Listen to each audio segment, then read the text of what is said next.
Now, I want to show you this video here. This was the scene in Cary this afternoon as crews worked to fix a gas leak. All of this in the summer heat. WREL's Carly Haynes talked with some of the first responders today. She joins us live in Cary. So, Carly, these are people who have to work in extreme heat. What did they tell you about staying safe? Oftentimes in a lot of gear, too, Chris. We've got Dominion Energy here repairing the line in Cary.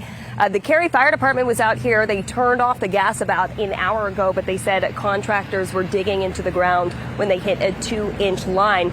As first responders were out here in this heat, they definitely took some precautions. We saw the fire department used an overhang from their truck, offering shade and water for the responders here. We spoke with Wake County EMS earlier in the day, who said they've gotten about 8 heat-related calls since 10 this morning.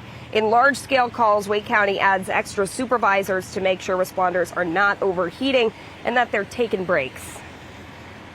We looked ahead at that 7-day forecast and saw the weekend was going to be mid-high 90s with the heat index. So we were already kind of prepping our crews to be ready, be pre-hydrated, bring water to work. We definitely look out for our crews throughout the shift if they need a second to rest and recover after a call.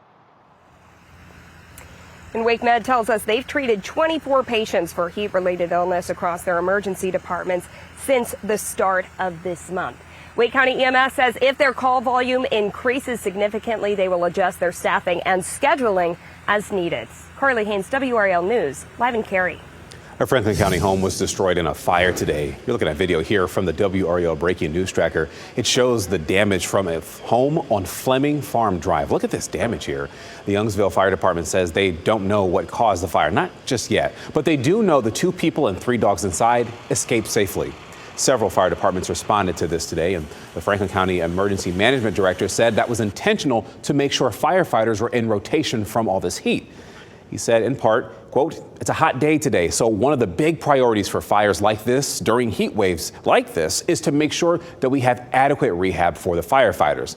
Now, that's what Franklin County EMS does. We set up an area where they can get food, water, and shade, and whatever they need, end quote. The heat also means more challenges for our power grid because people are using their ACs more.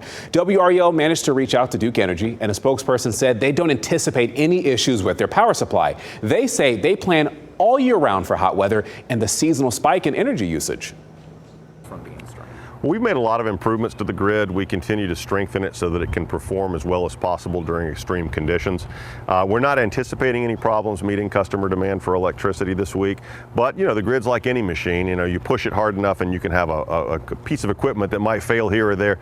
That would be a small isolated outage. We go out and fix it like we would if any other outage occurred. As for saving on your power bill, Duke Energy recommends using a combination of the AC unit and your ceiling fans too. Now, with this weekend's hot temperatures, cooling stations will be available to help people escape from the heat. Wake County libraries offer a cool place to go during business hours. Starting Monday, regional health and human services centers will open from 8:30 to 5:15 p.m. There are 2 locations in Raleigh, and there are others in Zebulon, Wake Forest, Fuquay-Varina, and Cary too. You can find locations online at wake.gov. Johnston County is opening cooling stations starting from 10 a.m. until 5 p.m., and they will stay open through next Friday. In Cumberland County, all 8 public library locations will serve as cooling centers over the weekend. Additional options will be available starting Monday, and you can find all those locations online.